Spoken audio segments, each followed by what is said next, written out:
The AC Show podcast is proud to be sponsored by mortgage professional Rebecca Casey and the Russell Brewing Company. Now, I've used both the home delivery service from Russell Brewing and the mortgage brokering services by Rebecca Casey. So I can guarantee you that you will not be disappointed with the beer you get delivered right to your house from russellbeer.com or the top tier rates, advice, and overall amazing experience you'll get working with Rebecca. Send her an email, rebecca@customcoastmortgages.com. Both these companies do amazing things for their community, so I would encourage you to support them when you can. Now, today's guest is three-term city councilor in Chilliwack, Jason Lum. He's running as an independent candidate in the Chilliwack-Kent riding for the provincial election. I grew up playing hockey with one of his younger brothers and have always known and looked up to Jason through his incredible work that he does for the city of Chilliwack.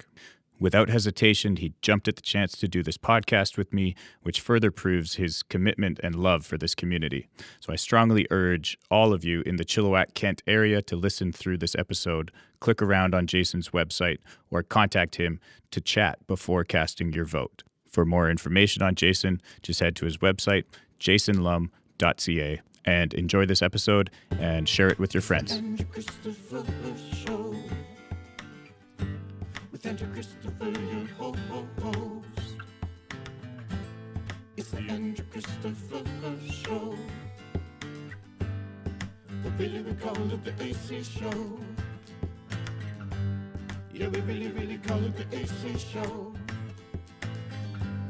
Really call it the AC Show. It's the AC Show.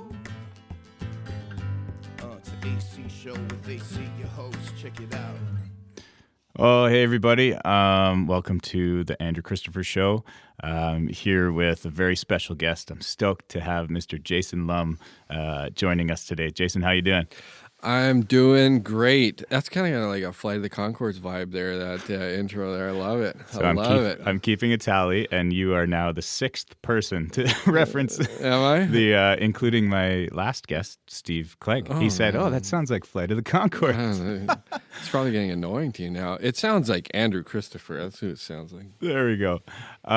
So Flight of the Conchords sound like you. That's what I think. I like that better. Yeah, they're a bit dated now. I know. I don't even know if they're around. Yeah. But I'm around. That's right. New Zealand's second most popular comedy duo. Yeah, that's right. Now it's going to be me and you if we go on tour over there. Let's do it. Just right off the bat, get things rolling.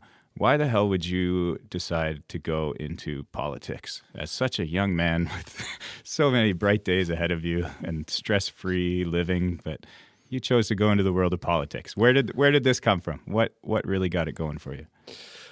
Well, that's a good question. You know what? I've always been drawn to kind of helping the community as best that I can. And so I've worked with a bunch of different nonprofits and charities and done work with the Chamber of Commerce, working with small businesses and that kind of thing. And when you do that kind of work, you kind of get connected with a broader network. You're working in advocacy and trying to help people out, and then you kind of get drawn a little bit more inevitably into local government, and then you kind of get bit by the bug a little bit. And I really love what I do. I have such a short attention span, that I need something that's going to change, daily. It's going to give me kind of a different perspectives, meeting different people, different challenges, and that happens on a daily basis when you're involved, at the local or even provincial level. Yeah, right. And I phrased that question pretty negatively, but even myself, I've started turning a corner and thinking, well, it might not be that bad of a gig, being in politics and being able to, really feel like you are making changes or supporting the right changes around a community. And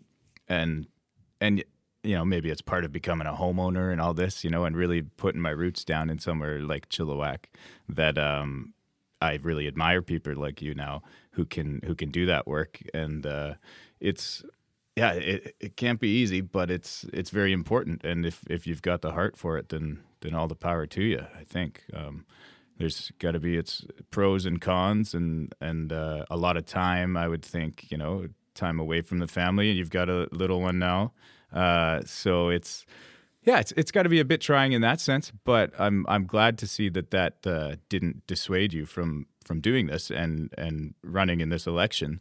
Was this always the plan? No.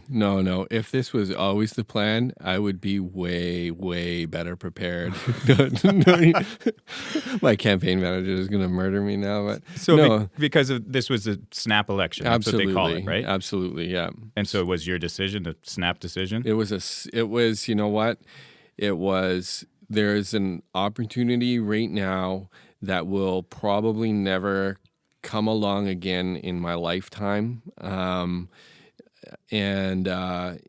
timing in some ways was right, and in a lot of ways it was actually wrong. I don't actually agree with the fact that we're having an election right now, and Right. without getting overly political right off the hop, I think this is actually pretty unnecessary. I don't think we need to be doing this. There are other things that people should be focusing on, like the health and safety of their families and their kids, right? And each other. Yeah. But, when the opportunity presents itself, I think I've always been the type of person that says, you know what, I'm gonna go for it. Let's go. Yeah, let's do it. Something new and exciting, right? And you're off and running. And I'm hoping we can reach a few people on here and get the word out and gain you a few more votes. I really appreciate that. And you said it earlier, and I just wanted to I don't want to forget, because what you said was, you're kind of putting down roots here and you're starting to think, you get a little bit more involved. I've always been really clear. If I can get elected to local government, I firmly believe almost anybody can get elected to local government. I really, really do. I think one of the main challenges with any level of government is that people feel disconnected from the process, and they feel that there are so many barriers to get involved. And I'm telling you, you got to take a shot. You got to try. Our system is broken if we're not attracting people, who have a broad kind of skill set, different ethnicities, different backgrounds, different, good gender representation, people from minority groups, underrepresented folks. If we can't get them right to the decision-making table, we're doing something wrong. Yeah, I guess, and that's something I've never really thought of. But you're making all these decisions. The government is making all these decisions for kind of the normal families. Just people who are going out working 9 to 5, coming home to their families. Dude, wouldn't it make more sense for the government to be made up of those people? I was changing diapers this morning, before I hit the campaign trail. There is that disconnect where people, they see politicians as being different or different than themselves, or not accessible, and it's been something since I've been elected, almost 10 years ago, that you try and fight against, right? And you say, you know what? If I'm not being accessible to all people and staying connected with all people that you represent, not just a few, listening to a few voices, my decisions are going to suffer because of that. We're going to make poorer decisions because of it.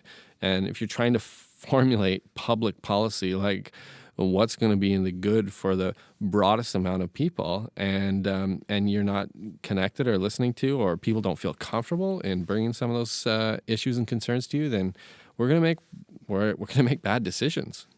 Yeah. And do you think, in terms of local government, let's say, is this a pretty generally accepted idea that you're bringing forward, that, we should be bringing in more, just down to earth grassroots people into city council and this kind of thing? Or is there that kind of next level of politician who are trying to keep a bit different type of people in government making those decisions? I mean, I'm going to test that right now, right? Yeah, I guess. That's what I intend to do right now. So Yeah. I'm running without the backing or support of a party. Right. I'm running as, people know, I think people have a pretty good idea of who I am.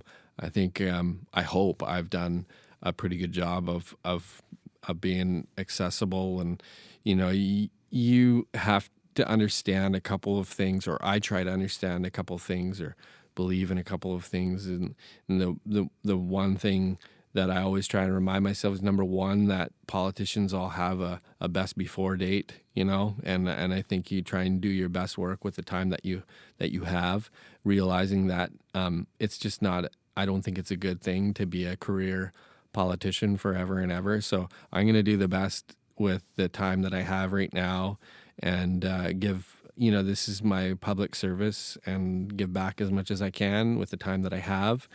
But the other thing is that, if you don't see yourselves in your politicians again, and you don't feel like you can connect with them and talk to them, then, I like I said, I think we're poorer off for it. And, this will be a good test, but I think you're right. we'll Yeah. And so, speaking of who you are, where you came from, what are some of those kind of core values or beliefs you would like to bring to the city of Chilliwack and the province of BC? You know what? I think some of the core values, honesty, respect. I mean, a lot of the same kind of values that I think most people share. Hard work, integrity. I also value humility, and I think part of the challenge in doing this work sometimes is you start to believe your own hype a little, right? Yeah. And you have people kind of tell you, pat you on the back and tell you good job, great job, and they kind of follow you around and say that, and so it's easy to get into a place where you start to believe your own hype, and In fear of almost getting a bit complacent and thinking you're doing enough, you're doing a great job. I think so. And also in fact that, going back to the value of humility, and just realizing that, there is really no reason that you could not be doing just as good of a job at this in this role as I am. And I always said that, there's going to be two things that I wish when I'm finished with my time in politics. And number one is that I lose an election to somebody who is, way more passionate and way harder working and loves this community way more, and is ready to just be super energetic and kick ass for the city of Chilliwack. And I would love nothing more than to lose an election to somebody like that. And then, I've also said that, people ask, well, when will we know when you're done? Or, is this all part of some master plan that, first you go to City Hall and then you go to the province, and next you're going to go to the federal government. And, part of getting into this is that you find out really quickly that people have plans for you, and they'll tell you what your plans are. And I've never been like that either. Nobody's going to tell me what my plans are. You'll know when I'm done, because I'm going to start. You're going to see that I've stopped having fun at this. I've stopped being effective, and and then it's firmly time to just get out of the way and make space for other people and other voices. I think that is really important. And, I'm sure there's examples where people haven't done that, where you say that politicians should have a shelf life or an end date coming. But I would imagine a lot of politicians don't see it that way. And whether it's that they get comfortable in the job or whatever, that maybe they do overstay their welcome. And I think it speaks to your character that that there's going to come a time where I don't have the energy to do the best job that I can anymore, and then I should move over if I really want the best for the city of Chilliwack or the province of BC or whatever it is. I think that's a pretty good quality to have, that eventually someone's going to do a better job than you. Oh, absolutely. Yeah. I mean, and don't get me wrong, like you were asking about like kind of, the type of people that we want to attract into the city of Chilliwack. And like right now on council, like my colleagues in council, every single one of them I know we share a lot of similar values. And, we have, like, despite what it looks like in council sometimes, and actually, in council, I think people see that we have a good mutual respect level for each other and we work hard for each other and stuff, but we also have a good time and have a laugh, and like everybody there is I think, in it for the right reasons too. Yeah. Now, to take it back a bit further, where you kind of came from, you did grow up in Chilliwack. Yeah, I grew up here. Yeah, we moved to Yarrow when I was 9-10 years old and lived here for 30 years now. Yeah, and I played hockey with one of your brothers. Yeah, I'm not sure which one, but yeah, one of my brothers. I think it was Ben. Maybe Ben? Yeah, cool. How old's Ben? Oh boy, I don't know. This might be one of those ones where you have to add it up. 30-something? 30-ish, yeah. 30-ish. Same as me. He's in his 30s. Yeah, I'm in my 30s, so yeah, it must have been him. And then you joined a punk rock band. Yeah.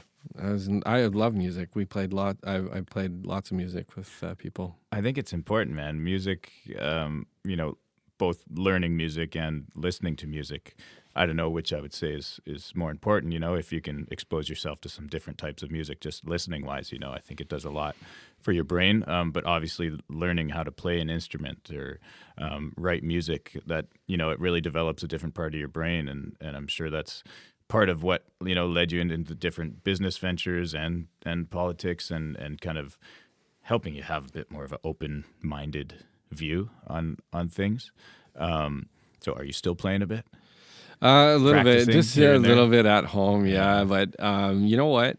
Like, I would not call myself a musician, and I think probably anybody who's played music with me would not call me a musician either. So but that's you've pretty still good. exercised that part of your brain. Absolutely. Right? I love music. I grew up listening to such a diverse kind of array of music, and I totally credit like my parents, my aunts and uncles who, like my uncles would like make mixtapes and drop them off for me and stuff like that. Nice. And with what kind of music do you remember? Everything.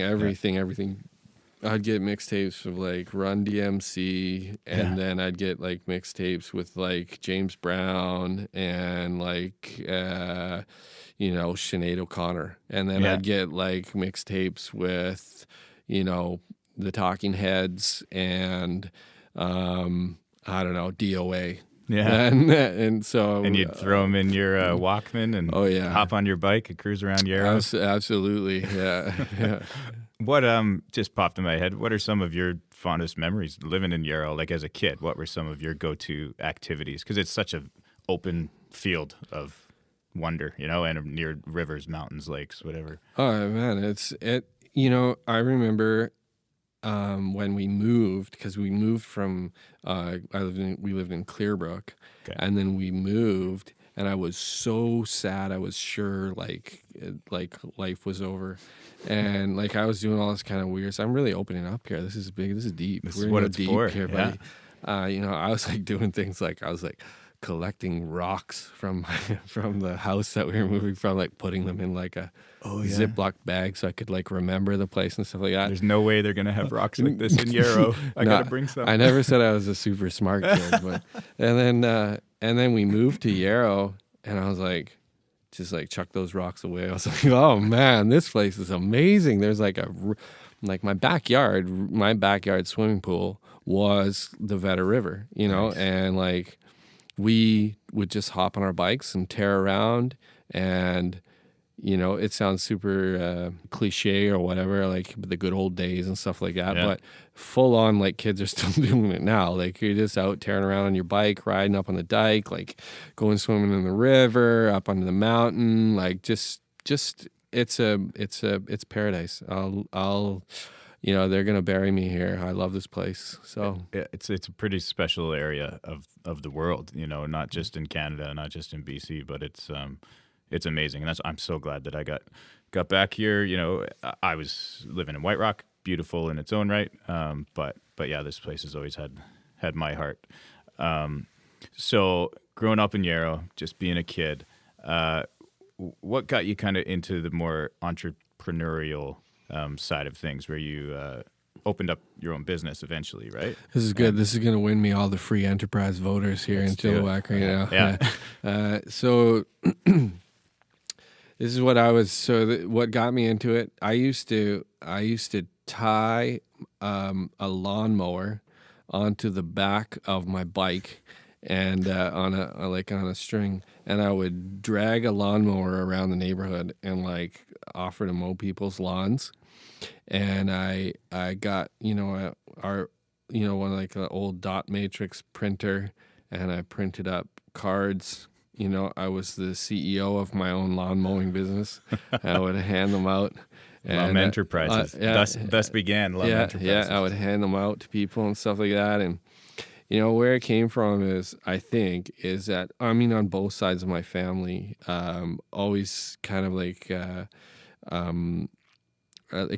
deep kind of entrepreneurial kind of spirit, and I think, we learned a lot from watching, my grandfather had his own construction companies, and my uncles would work for them. And then on my dad's side of the family, they were always in the grocery business. And like my dad was like, in the grocery business, he's a meat cutter for many years, a butcher. And like, I remember, waking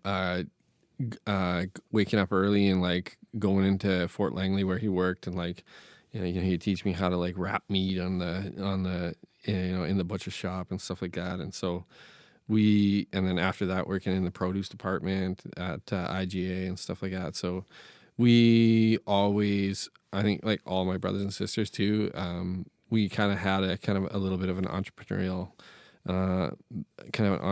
drive. And so it seemed kind of natural after the lawn mowing thing didn't work out too well, or it just wasn't no like landscaping business. Yeah, it wasn't just kind of paying the bills. Yeah. That I would try other things, right? So Yeah, and what did you get into next? And do you still have your hands in business around Chilliwack? Yeah. I just actually sold my my last company and did pretty well at it. I'm still contracted back to work for them, and but I got into one of the first jobs that I did was I was employed by a software development company called Tempest out of Surrey, but I was here working in Chilliwack, actually for the city of Chilliwack for about 7 years. Yep. And so I did that and got to kind of see the inside of City Hall from a kind of an employee perspective. Right. And then I branched out doing some of the similar kind of work. A coworker who worked at the city with me and we started a company, and back in 2004. Before that, I had worked with like friends even in as early as in high school, and we were doing some early like web development work and stuff like that. And so Cool. we were it was kind of neat. There's lots of stuff happening at that time. It sounds like it was like so long ago, but technological change is so fast. Yeah, that must be a tough game then to build a business around in IT. Is it fair to say? Yeah, IT? yeah. And to have that game changing rapidly, and to stay on top of it or to keep your company relevant. You know what I mean? 100%.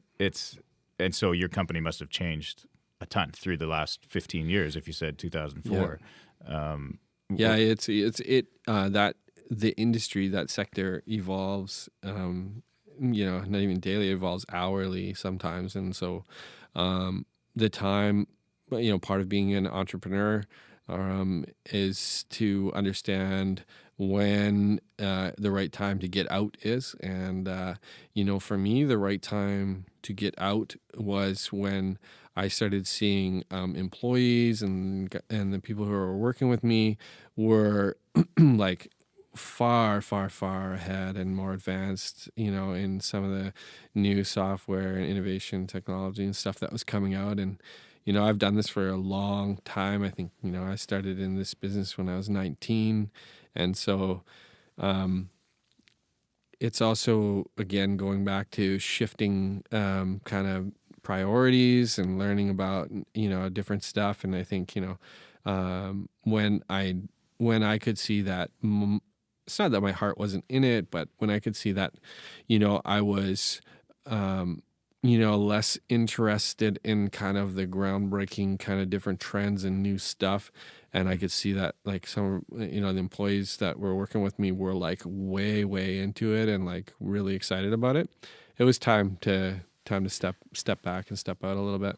And I think it's something, as the world progresses and these changes, not just in technology or whatever, but everything seems to be changing quicker and quicker and quicker. And so this younger generation, which is hard for me to say, being trying to be a young 33-year-old, but, the younger generation is just more adapt to these quick changes.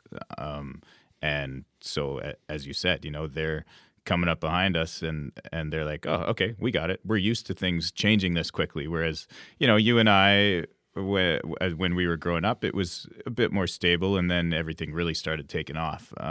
Whereas, our parents or, back when it was, predominantly factory working, right? Like nothing was really changing. Everything was really stable. But then the world just seems to be exponentially growing and changing quicker and quicker with each generation. And it's going to be interesting to see what our kids, go through 20 years from now and what enterprise looks like then. And I don't know, do you have any visions of the future, and are things going to just keep speeding up? Is there a ceiling for how fast things can grow and change around here? Or I don't know. I hope so. I actually do. I mean, not that I'm not pro growth, but I think that, here's the first point. All of your younger listeners are now Googling what a Walkman is, which is really good. That's super cool. Walkman, what? So you walk and he said mixtape. What's a mixtape? No, actually, everybody knows what mixtapes are. Everybody knows what mixtapes are. Well, because the rappers and stuff, they still call them. Yeah. So they still call it a mixtape, even though it's just on Spotify. Yeah. Tape. I can say like vinyl, because that's all back now too. All back. Right? Yeah. That's cool. So is there a ceiling? No, I think we're just going to get better.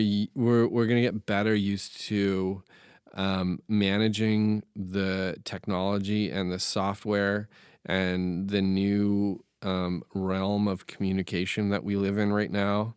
And instead of letting it manage us, I think, or I hope, I really do hope. Yeah.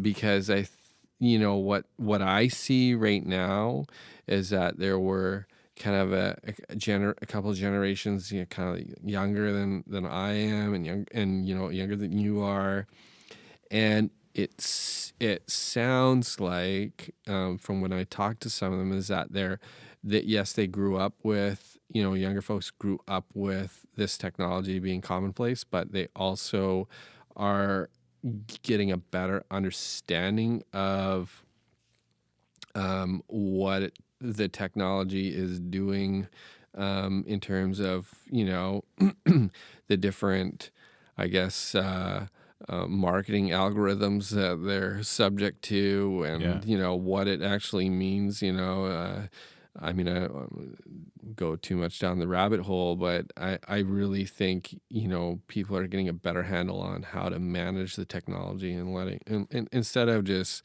being a straight consumer and just, Yeah, like just I have,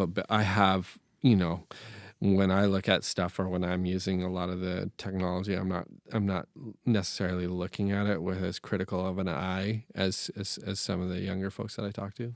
I think that's right, and I hope the same thing that that generation is. There's a lot more information out there now over the past couple of years to do even with mental health. Talking about your mental health because of social media, for example, and so at least that's kind of being taught and put out into the world. So then now they are thinking critically. So I think that information's getting out there, so I think people will have a better handle on it, and like you said, just be able to handle the technology in a better, healthier way. Well, and it's like use it as a tool. Don't let Don't- it use yes, you. Right? that's what I was looking yeah, for. no, Yeah. no. I hear you. You got it. You like we just mind melded there. You Yeah. did it. That was good. I would think another very scary part of this rapid acceleration of everything around the world is to do with the environment and how quickly that's changing, climate change and forests being cut down and water being polluted, the sky being polluted. That's another thing where I think we have to find the ceiling and start working backwards from that, which I think that work also is already being done. The information's out there. What are some thoughts and practices you would like to see put into place, or things you've kind of jumped on board with to help create more of a sustainable environment so that we don't keep accelerating and, inevitably ruining this place we call home as on Yeah, Earth? it can feel so.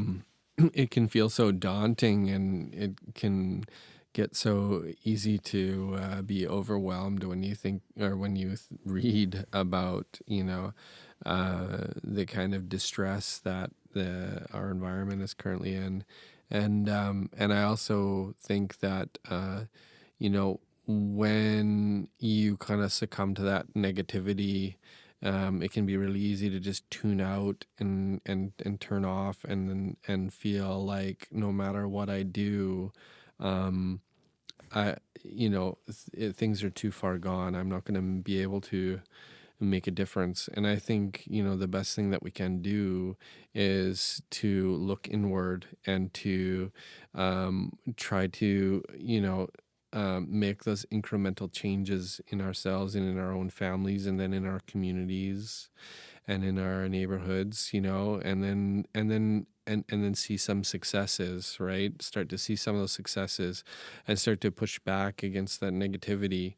And and once you start to stack up, I think some of those small wins, then I think it's a little bit easier and less daunting when you're looking at huge systemic challenges and like climate change um, and I think part of the challenge is that we're bombarded by so much alarming news, and it is, we are in a climate emergency. I believe that, but I think the next part of that statement is and here is what you can do about it Mm-hmm. today, right now, in your own home with your own family, and you know what? And then we just build from there. And the other thing is that I'm firmly of the belief that it is my responsibility as a politician to make positive changes and to model those positive kind of actions on a daily basis. I don't think it's right to say it's up to young people to fix this mess, because I didn't think it was right when my parents' generation said it's okay, young people, my kids are going to fix this and stuff like that. So Yeah. And I mean, nothing, and super, again, cliche, but when you look into your child's eyes for the first time, you are really, at least for me, it is really motivating to be like, I really don't want to screw this planet up. So, for my kid, and you know what? He deserves better. Yeah. I think that's a great point. What you said, to, just start small within yourself. What can I do? And then bring it to your spouse or your household anyways, whether it's roommates or whatever, then maybe reach out and say, this is what we could do, and especially if you have kids, start teaching those practices young. Totally. Yeah. And then just keep building it from there. That's really great stuff. I love that. Let's quickly jump back to music, because I got sidetracked there, and I was like, oh, I just made a perfect segue to get into this question, and then we went off again. That's cool, man. I love long form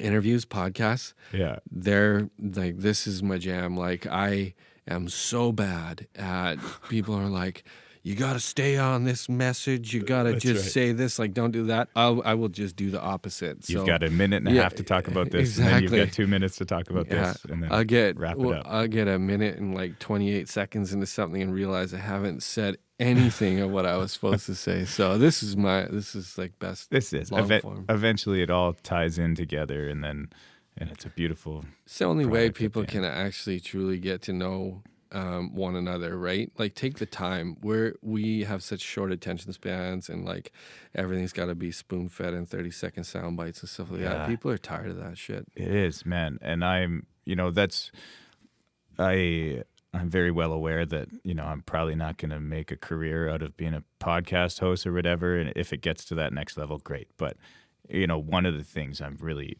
just enjoying is the conversations, and it didn't even click until a couple weeks ago when I was listening to another podcast and they talked about it. And it's just because you don't sit down like this with someone for an hour anymore and look at them and talk to them, right? Yeah, maybe on the phone you talk to somebody for a half hour or something if you haven't talked to them in a while, but to get together, sit down with someone and actually converse for an hour. Like, just doesn't happen. Absolutely. No, we have so many externalities, things pulling us in different directions that you don't often get the time to do this kind of thing. So it's great. So it's one of my new goals, is just to get people like yourself or anybody who needs to slow down and say, okay, come sit down for an hour. It's a super healthy thing. It's good for your mental health. Yeah. I like it. So let's get to this question. If somebody had never heard music before, what would be the first song that you show them?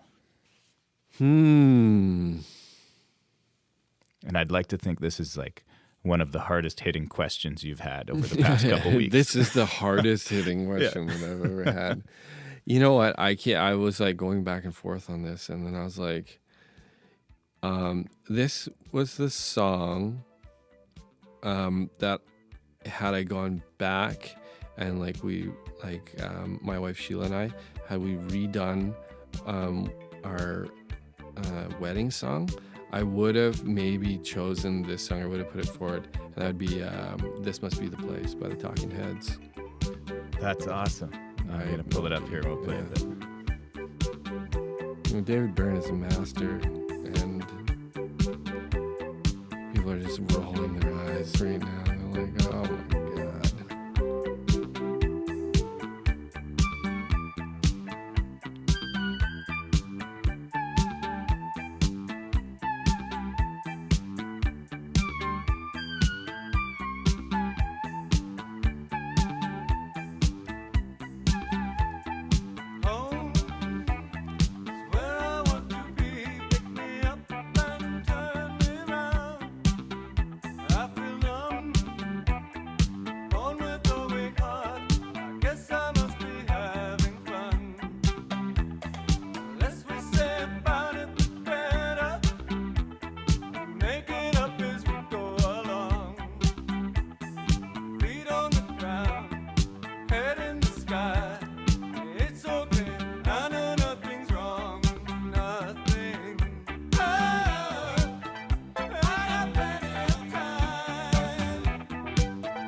There's a great music video for this too. Is there? Like not a music, just live. The Talking Heads live, Oh yeah, and it's a good one. He dances with a lamp. It's fantastic. I've played that song before. I know at someone's wedding actually. I thought I've heard you play that song. But Yeah, and now that I know you like it, anytime you're in the room, I'll play it for you. right on, man. It's a great song. There's some great lyrics in that song. Like Yeah, great lyricists. I think so. Yeah, and the Talking Heads. I had never got too much into them, and then found out my wife's my wife's dad is a huge Talking Heads fan. And there was one other really cool tune of theirs that I heard on the radio a couple times. It's almost like more like spoken word kind of. They're pretty artsy. Yeah, Pretty they're artsy, pretty yeah. artsy. But Yeah. you know what? So that's a good thing to show to someone if they've never heard music before. It's I like it. so I was trying to wrap my head around something else because running as an independent, and I feel like to me it made a lot of sense. I was like, cool, somebody who's not being manipulated, for lack of a better term, by a party or something, or having to play by the rules of a big party. That made a lot of sense to me. Someone who can, be out in the community, see the community itself, and make the best decisions for that community. But I feel like a lot of people don't see it that way, and they would maybe see it as a negative thing. What are those like to play devil's advocate? What are some of the negative things that people say? Oh, I'd love it, but as an independent, this and this and this. It's part of that. It's a little bit part of that kind of disconnect where people think that the only way you can be successful is if you kind of belong to a big, or have the backing of a big, huge political party. Who's going to give you all the resources and the issues management people and communications people and a war room of people that are going to be just doing all the things that the background things that make politicians successful. It was just inconsistent at this time with the values that I have, and you know what, there is like a good chance that I will not be successful doing this. But I'm having the time of my life, like right now, like, being involved, doing this, campaigning, meeting people. It's different. It's different campaigning right now. It's, we're having to switch and do different things, to be respectful of people's, health and safety. And, I don't want to be like going up to people's doors and banging on the doors, getting in their bubbles and stuff like that. Like, I don't know if people feel comfortable with that, but we're trying to do different things to get connected with people. I got asked this the other day, do you think the time is over for political parties? I don't think the time is over for political parties, but I think there is time right now for a reckoning, and I think political parties need to do a little bit of deep reflection and to say, like, are we really, serving the best interests of the people, all people that we're here to represent? Or are we starting to serve our own interests because we've created this huge machinery, right, that needs to constantly keep being fed? So are you just there to perpetuate your own power, or are you there in government to serve the people that you're supposed to represent? And, I think there are a lot of great things about working with a team and working with a group of like-minded individuals in a political caucus, and and I don't think that if I'm elected and I'm successful, it's not going to be me standing in the corner by myself shouting at everybody. I'm going to be looking at what are the best kind of public policy things being put forward by whichever party happens to form government, and see, okay, well, what are the good positive things that we can do for the citizens here in Chilliwack, Kent. And the fact of the matter is that what's good for a lot of people here in Chilliwack, Kent is probably good for the majority of British Columbians. We have some different needs here. I've made the argument, I think, quite a lot lately, that I think we get ignored a bit. I think we've kind of got ourselves into a mindset here where we're happy to accept leftovers, and I think we deserve a bit more. And I think you need somebody. My goal, if elected, would be to be a bit of a squeaky wheel and just ensure that people don't kind of pass us over and pass us by. I'm glad you kind of brought it to that, the hope for a reckoning. There needs to be some kind of shakeup and change. And that's kind of where I was leading with that question. It's like so many people, not just, from our generation, the older generation now is really cluing in that a lot of society and the way governments are formed, in Canada, I mean, look down south in the US, like it's not working. Like it's getting worse and worse and worse as the years go on. And like you said, who knows the reasons why? I think there is a lot of selfish interests in some of those parties.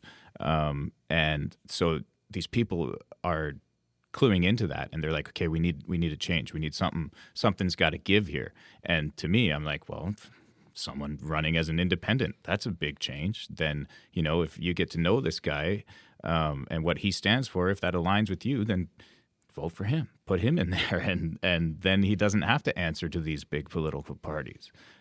So to me, like I said, it just makes a lot of sense, because there is, something does have to change, I think, and this could be a good place to start is, getting more people like yourself in different ridings, not just in Chilliwack, Kent, but, finding good, strong community leaders who don't have to answer to the bigger party or whatever, that are going to do the best for their community and the people in their community. And like you said, that's going to translate to the best, for the province or for the country.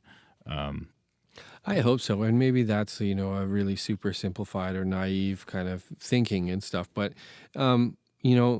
we've had a really good response so far. And, a lot of the debates and the dialogue that I've had with different people around, why I'm doing this and what I believe we have to gain out of having an independent in the legislature. It's been enriching no matter what happens, right? And I think if we go through this kind of 3 weeks or whatever that we just had, and we raise some really good points around, we've needed hospital expansion here in Chilliwack for many years. We've needed the replacement. Everybody's talking about seniors care, and having COVID really start to show the cracks in our care system, especially when we're dealing with our elders.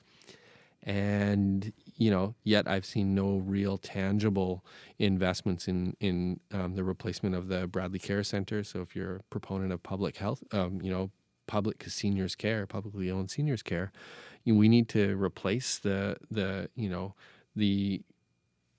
infrastructure that we require here. And we're talking about billions and billions of dollars being announced. And for me, I understand that having a 10 lane or 20 lane or 50 lane or whatever bridge in other part of the province is going to have a good tangible quality of life effect for the people living who have to cross that bridge or sit in traffic on that bridge. But that's not my riding. Yeah. And so I'm here talking about the things that are going to make a marked improvement in the quality of life of citizens here in Chilliwack, Kent. And I think it's worthwhile talking about, because I think for a long time people have been patient here and have contributed and are hoping that they see some goodwill coming back from their government and around things that are going to make improvements in their lives here. Yeah, I think you're spot on there. And to touch on one of the other things you said about, people being patient around here and almost being given the leftovers or whatever. And all that popped into my head was, that Chilliwack and the surrounding area has gotten, I would think, kind of a bad rap lately over some, whether it's different public figures, whether it's school board or counselors or people running for election, and it's been a bad rep, and a lot of these people have ties to it's not just their own views or their own people that they're representing, and I feel, again, that's just another point saying, well, if you don't like that, and if this reputation around Chilliwack's bugging you so much, then call a guy like Jason Lum, talk to him, get a good feel who he is, what he's about, and then get that reputation and get these other guys kind of pushed to the sides a bit. If no one else wants them, we don't want them either. Let's get someone with a bit more solid of a foundation around here. And so it's again, people are looking for something to change, to start building up. And because Chilliwack's such an incredible place, the tourism around here is booming or whatever, but then you get these bad headlines or whatever, and for some reason you go into the city and people say, where are you from? And no, I'm from Chilliwack. And they're like, oh, with so-and-so who did this or said this and stuff. And it just puts such a black spot in such a beautiful area.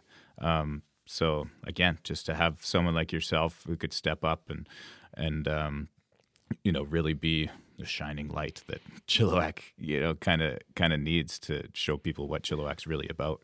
Yeah, and you know what? Like, I appreciate your words and stuff like that. And the other thing too is that, when you're in this role, you realize that you're obviously, whether you like it or not, you're a public figure. You're an ambassador for this city. You try and put your best foot forward, no matter what. But it's also like, this can be a tough. This is a tough job to do sometimes when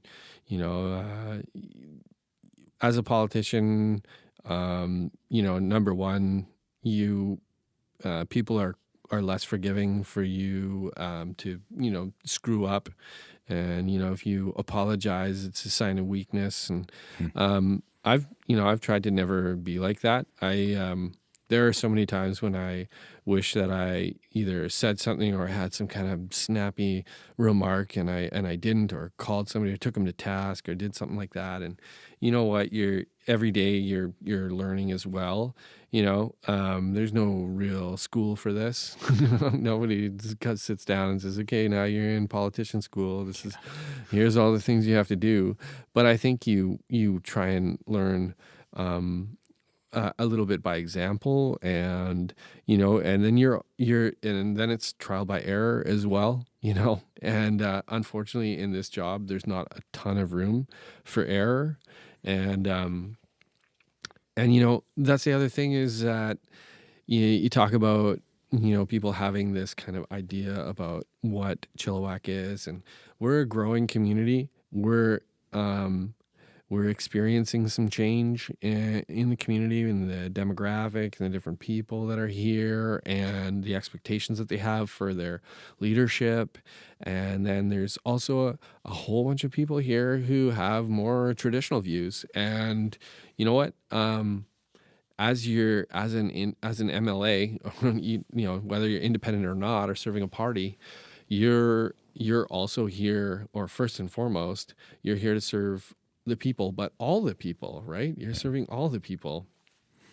And I think it's important to keep that in mind. So for people who are, I don't know, maybe not as comfortable with me because they don't, they don't see themselves or some of their more traditional views in me, that's the thing, is like, no matter what, I would still be your MLA. I'm still, my job is to ensure that I'm, open and accessible, listening to your concerns, and working super hard to help with some of your issues. They're the issues that you'd bring forward. And, I think the way things are now, it's become clear that there are certain members of our society that are not feeling as connected and as heard and as comfortable with the leadership the way it's been. Yeah, and that just comes right back into your, one of your core values being inclusivity and acceptance of all people. And I mean, that's just got to be we got to somehow get that worldwide where, whatever your beliefs are, you need to be accepting and inclusive of all people. And, it's got to be tough to kind of be a mediator. I would feel it feels sometimes between, two differing sides or opposing views or beliefs, and saying, hey, we can work together. As long as you agree that this person matters, as long as you agree that this person matters, right? Like that's kind of got to be the main goal. And unfortunately, it feels like some people still don't understand that part of it, and that's still the battle that we're fighting, and I think is starting to change. And you would hope, especially with the next generation, it continues to change more and more. And I think that's the most important thing that I see in you, and why I will 100% be voting for you, as long as you clarify that I am in the Chilliwack, Kent. I think you riding, are. Yes, right? I think you are. Okay, good. Yeah, that's right. Someone else told me that, but the last week I've been thinking, I was like, I really hope I am. But we'll triple check that. But I do believe I am as well. It's crazy, this election, and this is a really good opportunity, just because you and I have we've crossed paths lots of different times, but to sit down and talk with each other, especially around this time. But I also firmly believe that this election, people who have never voted before, for whatever reason, never really felt connected, never really wanted to, new voters, young people who have never voted, you will actually statistically make the difference in this election. Yeah. So, one of the huge advantages that the political parties have is, a lot of them have bought up a lot of data and have studied very clearly voter intention, and they've used, these complex algorithms to figure out what they believe you are based on some of the data that they have about you, and without getting too weird about it, but they're looking for undecided voters, and voters who might be leaning one way or another, and then they're looking at who their known votes are, and so they're doing this micro targeting of voters right now. But if they don't have data on you and you haven't voted before, or you're a new person, they're not really sure how you're going to swing the outcome of this election. And we have so many new voters, and the turnout the last election was quite low. It was only about 50-60%, I think. So 40% of the people who were eligible to vote didn't even vote. And so if we could, somehow get out and get connected to the people that were too frustrated for whatever reason to vote, or felt like they weren't really, interested in making a change, or just felt like it was kind of futile, and we could get them to the polls, and then we could get some new people to the polls, young people to the polls. It sounds a little bit like cliche, but you will actually decide the outcome of this election. Yeah. And it's, without sounding too rah-rah hyper, but if elected, I would be the second independent candidate elected in the history of British Columbia. So it's a long shot, but with the stuff that's happened, and this is political bizarro world right now, because new things are just happening every day. Yeah. It is now becoming, a closer and closer race. So, getting the message out to new voters and people who've never voted before. If something that I'm saying is resonating and you want to talk to me more about it, we have a week. Next Saturday is the election. So, advance polls are happening right now. It's true. And where could someone email you or send a question if they just wanted to chat quickly? Yeah, totally. So our website is just jasonlum.ca. Yep. And then we've got all the contact info there and everything. So I think even my phone number is on there. You can just pick. What happened yesterday, I was just right in the middle of an interview, and then this woman who she just found my number, phoned me up, and just wanted to chat and tell me. She actually was like, "Oh, this page on your website is broken." I was like, "Oh, that's super awesome that you phoned me and let me know about that." But and she had like a whole bunch of really interesting ideas, and she was just like somebody who had lived out in Harrison Hot Springs their whole life and just never felt really connected. And she's like, "I'm voting for you, and my kids are voting for you," and that was awesome, man. Well, I really appreciate you taking the time and coming in here and speaking with me, just on a friendship level and on a professional level. It's really cool that you would take this time, because I know you are super fucking busy.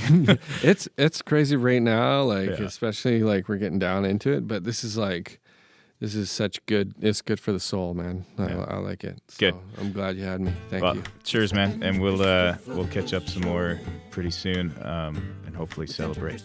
Right on. Yeah. Take it easy. Thanks, man. It's the Andrew Christopher Show. Or really we call it the AC Show. Yeah, we really call it the AC Show. Really call it the AC Show. It's the AC Show. It's the AC Show with AC, your host. Check it out.